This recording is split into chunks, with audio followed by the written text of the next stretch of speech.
सेवाएं। मैं डॉक्टर राहुल शर्मा मुंबई से हूँ। मैं ऑर्थोप्लास्टिक और स्पाइन सर्जन हूँ।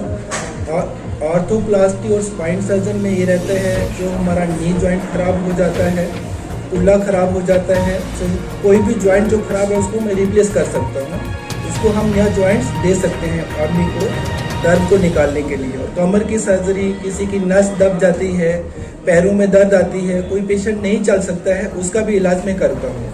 अभी मैं बीमारी समझाने के लिए एक नी जॉइंट्स को लेता हूँ। जैसे हमारा नी जॉइंट्स होता है, नी जॉइंट्स के अंदर कार्टिलेज होते हैं, उम्र के हिसाब से वो कार्टिलेज घिस जाते हैं। बेसिकली उसकी 4 स्टेज होती हैं। हम अर्ली स्टेज को पहले लेते हैं। बेसिक जो स्टेज होती है उस स्टेज में पेशेंट जो है मेडिसिन से ठीक हो सकता है। अगर वो एक्सरसाइज करता है, मेडिसिन लेता है, ठीक हो सकता है। सेकंड स्टेज में क्या होता है, पेशेंट को जॉइंट्स में स्टिफनेस आ जाती है, चलने में तकलीफ होती है, रात को सोने में भी तकलीफ होती है। इस कंडीशन को हम सेकंड स्टेज बोलते हैं। उसमें पेशेंट को कुछ मेडिसिन आ जाती हैं जो कार्टिलेज को रिजेनरेट करती हैं, उससे पेशेंट को बेनिफिट होता है। उसके बाद आती है एडवांस स्टेज। उसमें ग्रेड 3 और ग्रेड 4 हम ले लेंगे। ग्रेड 3 और 4 में क्या होता है, जो हमारा नी जॉइंट्स होता है उसके कार्टिलेज टोटली डैमेज हो जाते हैं और वो जो बोन जो है एक्सपोज हो गए, एक दूसरे के साथ रब करती हैं। वैसी कंडीशंस में नी जॉइंट्स के अंदर जो है वो नर्व फाइबर बन जाते हैं। इन जनरल हमारे जॉइंट्स में नहीं होते। उसके कारण कई बार पेशेंट की टांगे जो होती है डिफॉर्म हो जाती है, डिफॉर्म टेढ़ी हो जाती है, अंदर की तरफ हो जाएंगी, बाहर की तरफ। इन सब चीज़ों का इलाज करने में दिक्कत होती है। और रजौरी में मैं आने का भी सो भी नहीं सकते हैं, उस चीज़ का मैं इलाज करता हूं मेरे पास। उसके लिए क्या किया जाता है, जहाँ तक कि मुंबई में भी करें वहाँ जाके वो सफर कर जॉइंट्स के अंदर रहने की जगह नहीं होती, डाल के हम so many suffering money problem था। उस चीज़ को देखते हुए मैंने जम्मू की तरफ रुख किया है और पिछले 1 साल से मैं जम्मू में आ रहा हूँ। और ऐसी सैकड़ों सर्जरी में बॉम्बे में जम्मू के लोगों की कर चुका हूँ और ऑलरेडी बीएन हॉस्पिटल जम्मू में मैंने सर्जरी की हुई है। अभी मैं हर महीने 28 को जे खान रजौरी नर्सिंग होम में आता हूँ।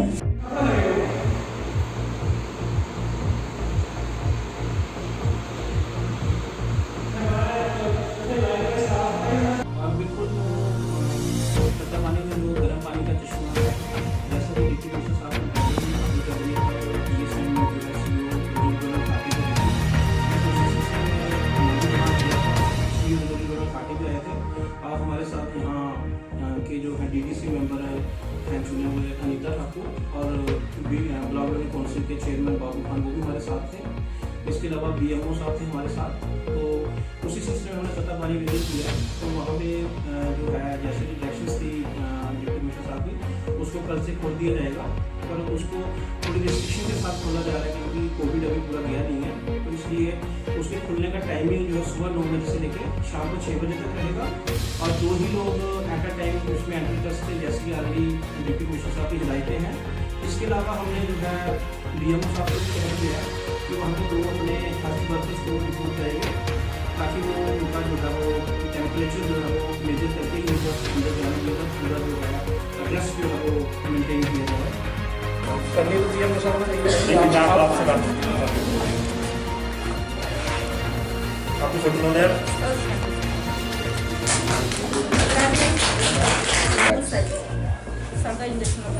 नोजल ऑफ करो। आज जैसा कि आप जानते हैं कि डिस्ट्रिक्ट में तो ऑलरेडी वैक्सीनेशन प्रोसेस जो पहले से शुरू हो चुका था, पर कालाकोट में जो है वो आज शुरू हुआ है। तो यहाँ पे जो भी सबसे पहले हेल्थ वर्कर्स से ही शुरू करना था, तो आज पहले ही दिन जो अभी फर्स्ट डोज ऑफ वैक्सीनेशन जो है BMO साहब ने खुद ली और यहाँ पे वैक्सीनेशन शुरू हो गई। Thank you.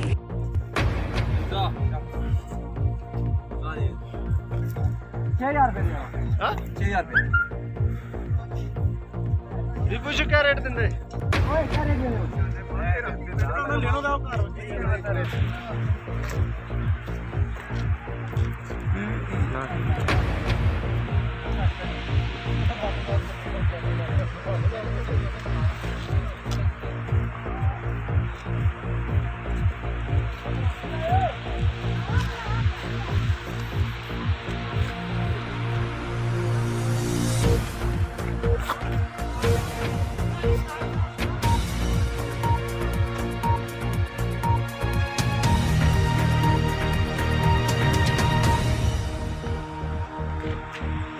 क्या नाम तुसें दा?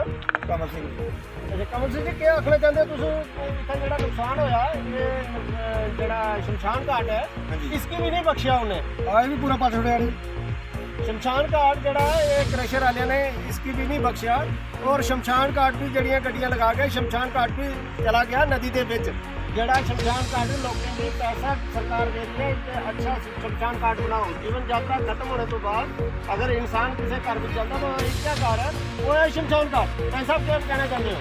तो मैं भी यही कहना है कि ਜਿਹੜਾ ਇਹ ਦਰਿਆ ਦੇ ਨਾਲ ਸਾਰਾ ਕੀ 50 मीटर ਜਾਂ कोई 40 मीटर जगह बची है बिल्कुल शमशान घाट के नाल सारी पट्टी गई है। बिल्कुल असेंगी इस चीज़ का एतराज़ है कि सारा शमशान घाट है इसी का बख्शो दरिया का तुम पटन लगे अपनी मर्जी ਨਾਲ जो कर रहे हो DM की परमिशन है ਤਾਂ DC साहब की परमिशन है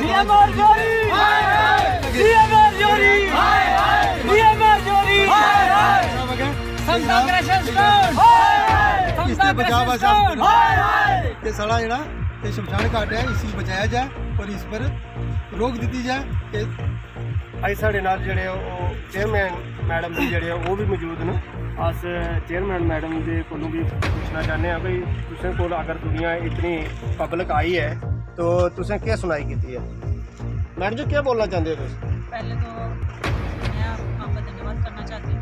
काफ़ी दिनों से मुझे दफ्तर के किसी कॉलेज आ रही थी मैडम जी हमारी जो ये माइनिंग हो रही है इलाके में तो सामने जो क्रशर है क्रशर वालों ने एक रोड बनाई हुई है वहाँ उनको बहुत ही परेशानी आ रही है क्योंकि जो ये गरीब लोग हैं जो हम एक कैमरामैन से कहेंगे कि ये गाड़ी जा रही है इसी नदी के बीचों बीच जो है गाड़ी जा रही है और उसका दृश्य दिखाया जाए कि वो जो है ये किस डिपार्टमेंट ने ये पुल बना के दिया है जहाँ सरकार इतनी मजबूर है लोगों को पक्का पुल तो नहीं दे सकी लेकिन एक क्रैशर वालों ने गाड़ियों के लिए जो है पक्का पुल जरूर बना दिया है और यहाँ से माल भर के जो है पार जाने का रास्ता क्लियर ख़त्म मतलब इनको अब पैसे की ज़रूरत नहीं है आप सरकार पुल बनाए या ना बनाए लेकिन क्रैशर वाले लोगों को जरूर बना के दे रहे हैं। एक इतनी सुविधा जो है गाड़ियों के लिए माल ले जाने वाली गाड़ियों के लिए सुविधा जरूर क्रैशर वालों ने बना दी है कि लोगों का शमशान घाट को भी नहीं बख्श। मेरी एडमिनिस्ट्रेशन से यही अपील है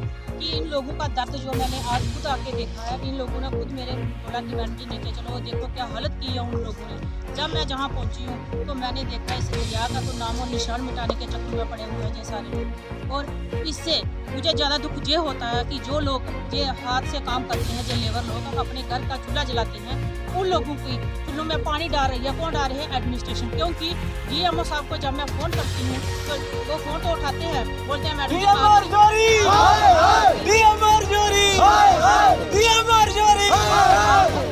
ऐसा क्या होता है मैं पूछना चाहती हूँ DMO साहब से ऐसा क्या होता है कि पहले 2 महीने आप आते हो जो पुल चढ़वा के जाते हो और 2 या 3 घंटे के बाद फिर पुल बन जाता है। इसमें मुझे तो लग रहा है DMO साहब की ही चाल है और मैं DC साहब से अपील करना चाहती हूँ। 2 घंटे पहले मेरे DC साहब से बात हुई है उन्होंने कहा है मैडम जी हमें SMS भेजो जो भी यहाँ की रिपोर्ट है मुझे लिख कर भेजो। एक्शन क्यों नहीं होता DM साहब क्यों नहीं इस चीज़ को देख रहे? ये दर्द है लोगों का गरीब जनता का ये दर्द है वो खुद आएंगे और खुद देखेंगे। अगर उन्होंने नहीं कार्रवाई की मैं इधर बैठा हुआ हूँ मैं इस मामले को खुद जाके ग्राउंड पे देखूंगा कि इन गरीब जनता है जो इनके साथ जाति क्यों हो रही है। इसके साथ मैंने फिर ADC नौशहरा से बात की है उन्होंने बोला कि मैडम जी हम परसों खुद आएंगे ग्राउंड पे जो भी इन लोगों की परेशानी है हम दूर करेंगे और हमें यकीन भी है ये डीसी साहब ने जो बोला है वो पूरा करेंगे। और खासकर डीसी साहब से मेरी फर्स्ट मीटिंग हुई है। डीसी साहब देखना कि बोलने में जो काम करते हैं फ़ौरन एक्शन करते हैं। हमने बैठे हुए एक काम दो बताए, ने फ़ौरन एक्शन वहाँ पे किया और हमें यकीन है डीसी साहब इस गरीब जनता की आवाज़ सुनेंगे और इनकी जो दर्द है उस दर्द की कुछ ना कुछ हल करेंगे। थैंक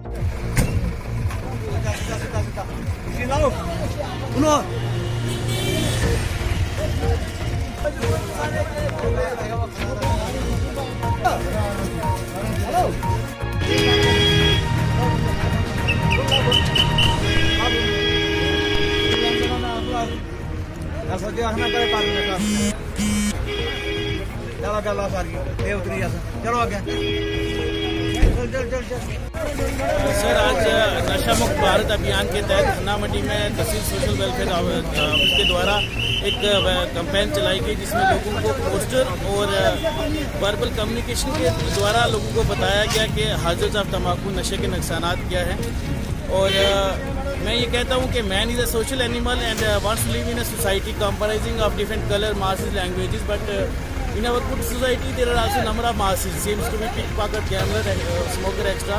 जो स्मोकर इंसान है that is one of the most dangerous person having minus care for himself as well as for other human beings.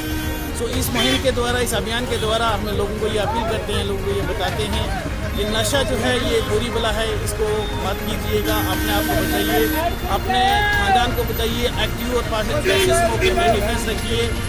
और मेरी मीडिया के माध्यम से एडमिनिस्ट्रेशन और सरकार को भी ये अपील है कि जितने भी मैन्युफैक्चरिंग यूनिट हैं ये नशा के उनको बंद किया जाए। और लोगों से मेरी अपील है मीडिया के माध्यम से कि आप नशे को अवॉइड कीजिए। नशा क्योंकि बहुत बुरी बला है, ये पहले तो हम शौक से करते हैं, बाद में ये जानलेवा बन जाता है, इसलिए इस नशे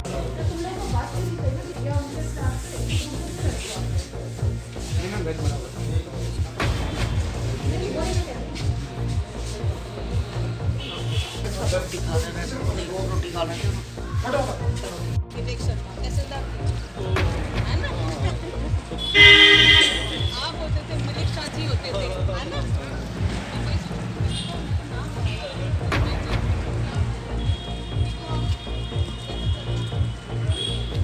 स्टाफ और थोड़ा आपसे रिक्वेस्ट कर देंगे, आप स्टाफ थोड़ा और दीजिए। साथ हमारे जब फायरिंग होती है ना कवाल पूरा बॉर्डर एरिया, आप किसी को पूछना तो वहाँ एम्बुलेंस का अगर कोई आपके पास क्योंकि बॉर्डर एरिया है तो एम्बुलेंस की बहुत ज़्यादा जरूरत है। कोई भी दूसरी बात करिए नौशहरा आने का मेरा कोई वैसा मकसद नहीं था। हम टाइम टू टाइम जो है मैं अपने जो मेरे सेंटर्स उनकी इंस्पेक्शन करती हूँ और देखती हूँ यहाँ पे ग्राउंड लेवल पे क्या काम हो रहा है, जो हमारी फार्मर वेलफेयर स्कीम्स हैं मौके पे कैसे उनकी इम्प्लीमेंटेशन हो रही है। तो उसी को देखते हुए आज नौशहरा को मैंने देखिए स्टाफ की कमी जो है वो खाली एक ये वाहिद डिपार्टमेंट नहीं है जहाँ पे कमी, सब जगह है। लेकिन आस्ता आस्ता आपको पता है कि जैसे इम्प्रूवमेंट्स हो रही हैं। अभी हमारे पास जो है 60 VS यहाँ पे नए रिक्रूट होके आए हैं, तो वेरी शॉर्टली हम उनको जो है सेंटर्स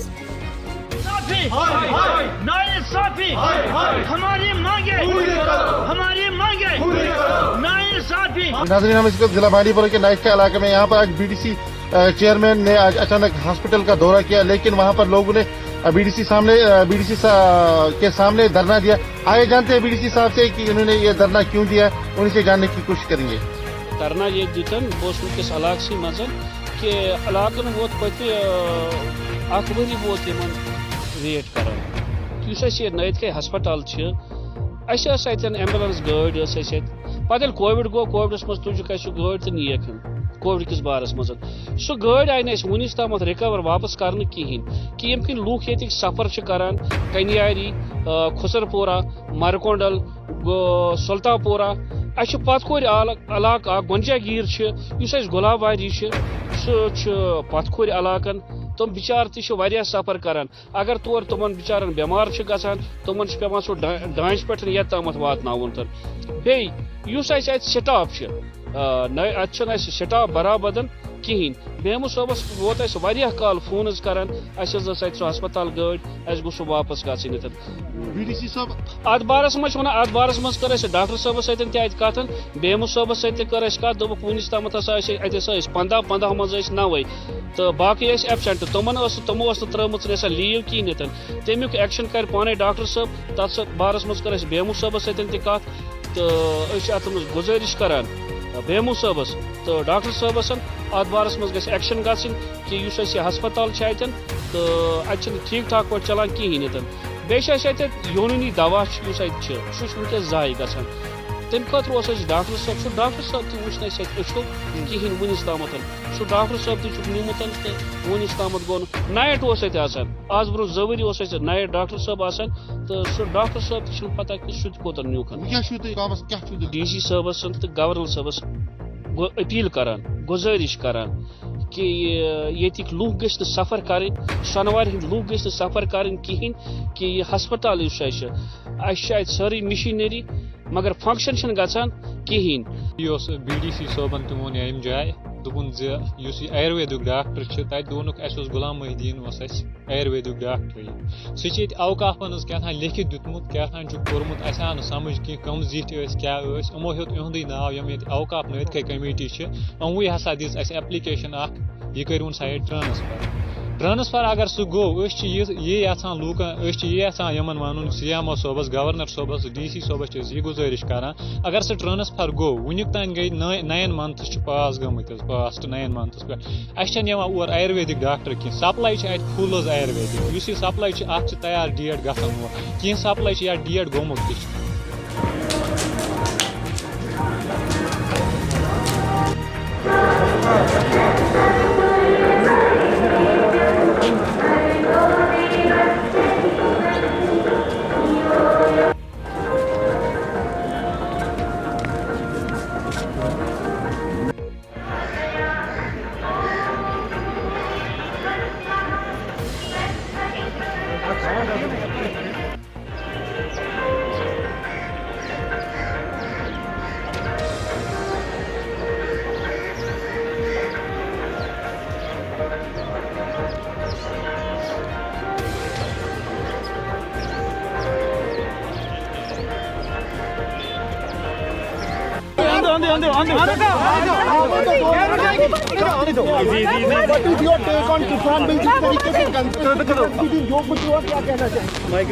देखिए, गणतंत्र दिवस हमारा जो कॉन्स्टिट्यूशन है बना है उसका दिन मनाया जाता है। जब आप कोई कानून बनाते हो जो आपके कॉन्स्टिट्यूशन के फंडामेंटल राइट्स के खिलाफ होता है, जैसे किसान बिल बनाया गया, किसानों से पूछा नहीं गया, जिसमें किसानों को डर लगता है कि उनकी ज़मीन जाएगी, उनका सब कुछ चला जाएगा, उसकी वजह से किसान बहुत घबराए हुए हैं। मैं समझती हूँ सरकार को ये बिल इमीडिएटली वापस लेना चाहिए। और जो गणतंत्र दिवस पे हुआ उसमें हमें जो टीवी पे देखते हैं, जिस बंदे ने वो किया वो बीजेपी का बंदा है, वो प्राइम मिनिस्टर के साथ रहा है, वो होम मिनिस्टर के साथ रहा है, वो सनी देओल के इलेक्शन में बीजेपी कैंपेन चला रहा था। तो हमें लगता है कि कहीं ना कहीं फार्मर्स को बदनाम करने की साजिश की गई है। असेंबली की 24 सीटें असेंबली की 24 सीटें हमारी जायदाद हमारी जायदाद हम अपना हक मांगते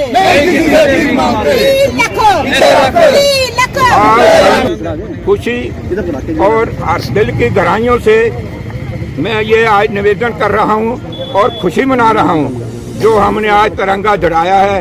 और वो लोग जिन्होंने बड़ी मेहनत से, लगन से, कुर्बानियाँ देकर इस देश को आज़ादी कराई थी और अंग्रेजों के चुंगल से छुड़ाया था, मैं उन लोगों को भी, आज वो हमारे बीच में नहीं है, मैं उनको भी बड़ी बड़ी मुबारकबाद देना चाहता हूँ।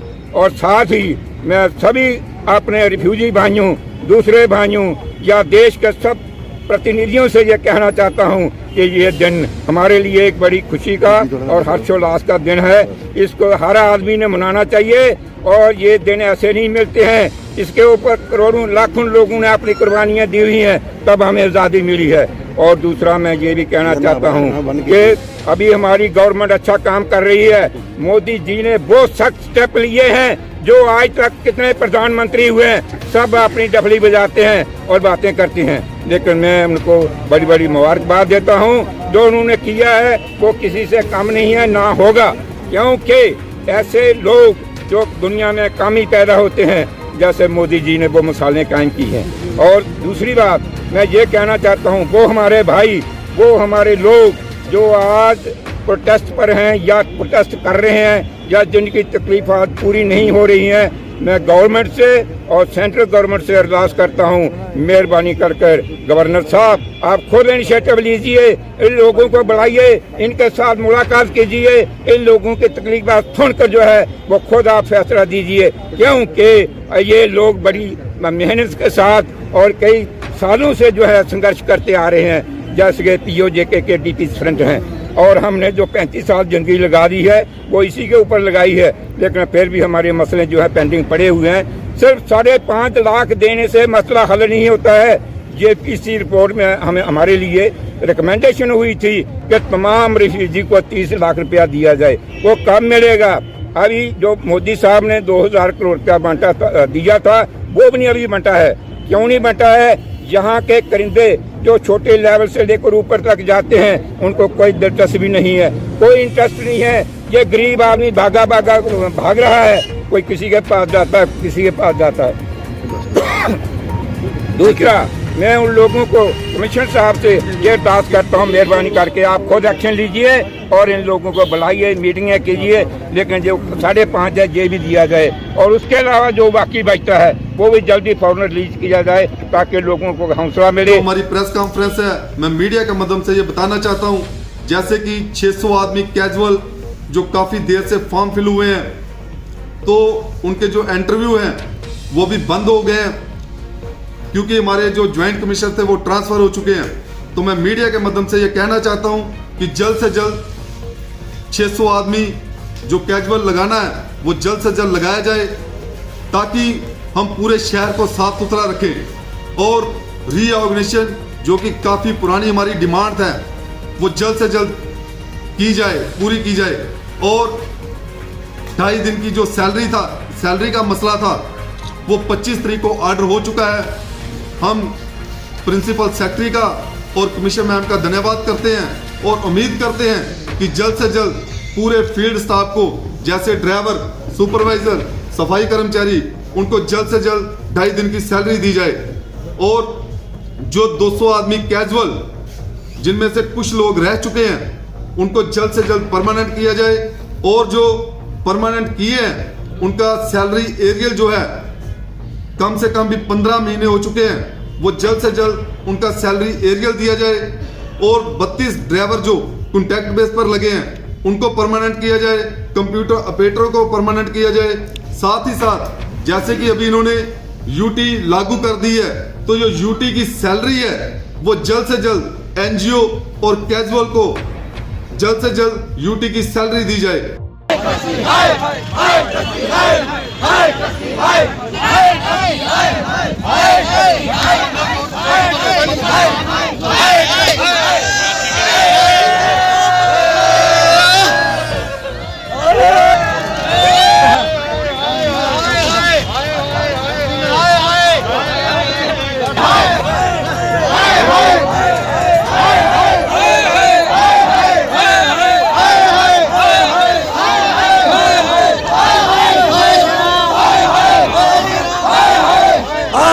जम्मू का हिंदू जागृत हो चुका है। इन मंत्रों की खस्ता हालत को देखकर हम आगे आएंगे, संघर्ष करेंगे और जब तक इसका बोर्ड नहीं बनता या CBI जांच नहीं होती हम पीछे हटने वाले नहीं। जय हिंद, जय भारत।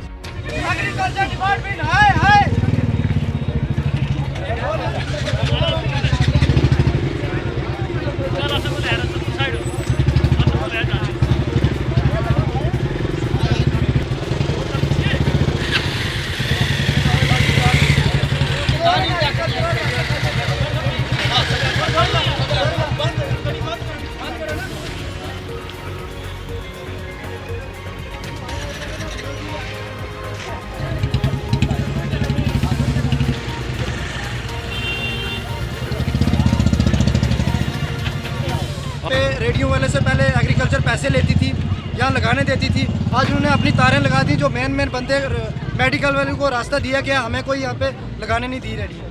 अब वो बाहर निकाल दिए। रेडियो वाले कहाँ जाएंगे सर? किसी ने सब्जी लाई हुई, किसी के पास कपड़े हैं सर, इनको चलती फिरती रेडी। पहले पैसे लेते थे सर, अब बोलते हैं हम पैसे भी नहीं लेंगे, हमारे निकल जो यहाँ से। कहाँ जाएंगे सर ये लोग? कब से रेडियाँ लगाई हुई हैं आपने? सर 6-7 साल हो गए सर। 6-7 साल से कोई नहीं बोला है। नए एग्रीकल्चर वाले आए जो पैसे मांगते हैं, किसी ने नहीं दिया सर, तो इन्होंने हमें निकाल दिया सर उधर से। आप क्या चाहते हैं? हम चाहते हैं सर हमें कहीं साइड पे जगह दी जाए। ये गरीब है, इनको साइड पे जगह दी जाए, ये बैठ जाएंगे। कहीं भी दे, ये बैठ जाएंगे अपनी जगह सर। ये इतनी भरी हुई सर खराब हो जाएगी इतने दिन से। कल से इनको निकाला हुआ सर। आज कल भी डीसी साहब के पास के कोई नहीं माना सर, मिला ही कोई नहीं, अंदर ही नहीं जाने दिया सर हमें। एग्रीकल्चर वाले आए, उन्होंने बोला रोड पे उतर जाओ, हमें कोई जगह नहीं देनी है। सब्जी वाली हम दिन को कमाते थे और छोटे छोटे बच्चों को रात को खाना खिलाते थे। हमारे पास ऐसी कोई जगह नहीं है। एग्रीकल्चर वालों ने हमें मना कर दिया, यहाँ रेडी कोई नहीं लगानी। उन्हें तारे लगा दिए। जब उनको पैसे मिलते थे तब वो क्या करते थे, हमें रेडी लगाने देते थे। अब हमारे पास पैसे नहीं है, हम कहाँ से देंगे? और पे लेके खाते हैं, हम कमा के बच्चों को खिलाते हैं, दिन को कमाते हैं, रात को खाना देते हैं। अगर हमारे पास कोई जगह, इनके लिए बोलते हैं हमारे पास कोई जगह नहीं है, जहाँ मर्जी लगाओ। अब हम कहाँ जाए, कहाँ से ले? 7-8 साल से 2-3 साल से यहाँ काम कर रहा हूँ। छोटी सी चाय की रेडी करता हूँ और अपना घर परिवार यहाँ से चलाता हूँ मैं। तो एग्रीकल्चर वाले आज सुबह आए, उन्होंने बोला यहाँ से आप साइड हो जाओ, ये सरकारी जगह है। तो हम इनसे पूछना चाहते हैं, अगर ये सरकारी जगह है तो हम कहाँ जाएँ? अगर ये सरकार की जगह है, हमें सरकार यहाँ नहीं टिकने देगी। यहाँ जम्मू कश्मीर में बहुत सरकारी जगह है, तो हम कहीं भी नहीं काम कर सकते। हमें कोई आगे के साथ आप देख रहे हैं जेके न्यूज़ ब्रेक। और आज हम जो है खड़े हैं, ये दब्बड़ का एरिया है। और यहाँ की बात करें कि जहाँ PHE विभाग जो है एक साइड ये कहता है कि हमें जल जीवन मिशन जो है एक प्रधानमंत्री की स्कीम है, और प्रधानमंत्री द्वारा जो है ये कहा जाता है लोगों को कि आपको जल मिशन जो है इस स्कीम के तहत आपको घर घर में जो है जल मिलेगा। लेकिन आज देखने को ये मिला है कि मिशन तो सेंटर से आया था, लेकिन आगे आकर के PHE ने एक मिशन और इसके साथ जोड़ दिया कि जल को ख़त्म करने का मिशन। वो चीज़ हम आपको दिखाना चाहेंगे कि इसके सामने ही जो है हम अपने कैमरामैन से कहेंगे कि आप ये दिखाओ कि जहाँ से फिल्टर प्लांट जो है वो कितनी दूरी पे है। लगभग जो है 75 से 100 फीट की दूरी पे जो है एक फिल्टर प्लांट बना हुआ है। और उसके नीचे जो है खाई जो द्वारा जो है माइनिंग डिपार्टमेंट की तरफ से जो JCP और पॉपलैंड वगैरह लगाई जाती हैं, और उनके द्वारा जो है माल निकाला जाता है और फिल्टर प्लांट के नीचे से निकाला जाता है। और फिल्टर प्लांट को 40 फीट और भी नीचे ले गए हैं, और वहाँ जो फिल्टर प्लांट में पानी जाना चाहिए था और वो जाने के बजाय जो है पानी जो है अब नहीं जा पाएगा, क्योंकि उसके नीचे जो खाई पड़ी है वो खाई 40 फीट की है।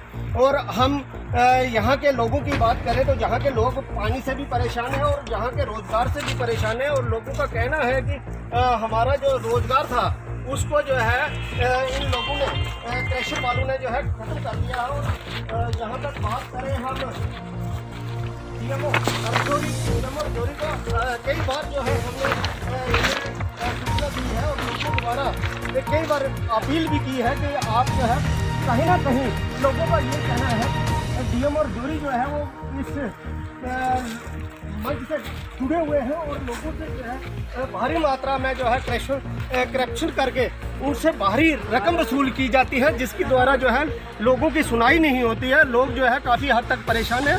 हम बात करते हैं इन लोगों से। ये लोग जो है आज बहुत आरोश में थे और इन्होंने जो है हमें फ़ोन करके बुलाया और हमने आकर के जब मौका देखा और लोगों की हालत देखी, लोग बहुत ही ज़्यादा परेशानी में हैं। चाहते हैं सर, मैं ये कहना चाहता हूँ, मेरा घर यहाँ दब्बड़ कोठा के बीच में है। मैं DM साहब को या ऊपर तक यही बात पहुँचाना चाहता हूँ आपके माध्यम से कि जो ये यहाँ इतना माइनिंग हो रही है, ये दब्बड़ कोठा पंचायत के लिए बहुत बड़ा नुकसान है। ये हमारी आवाम का नुकसान है, हमारे गरीब लोगों का नुकसान है। और उसके बाद में अगर हम पानी का बारे में बात करें तो प्रधानमंत्री योजना के तहत जो बात चली है पानी की, घर घर में नलका, घर घर में पानी होना चाहिए। अब ये सिचुएशन देखते हुए अगर हम यहाँ देखेंगे और प्रधानमंत्री साहब की तरफ बात करेंगे तो हमारा जीना मुश्किल है, क्योंकि खुद हम लोग इसको क्या कि बर्बाद कर रहे हैं। अब 40 फुट पानी नीचे जा रहा है, जो वो ना यहाँ से वहाँ कहाँ पहुँचेगा। अगर यहाँ डैम बनाया है तो ये हमारे लिए बनाया है या लोगों के लिए बनाया है? हमारे यहाँ जो भी एडमिनिस्ट्रेशन है वो कोई काम नहीं कर रहे और कुछ नहीं कर रहे। यहाँ जो गाड़ियाँ या जो भी यहाँ माइनिंग हो रही है और इनकी एक राह सी हो रही है।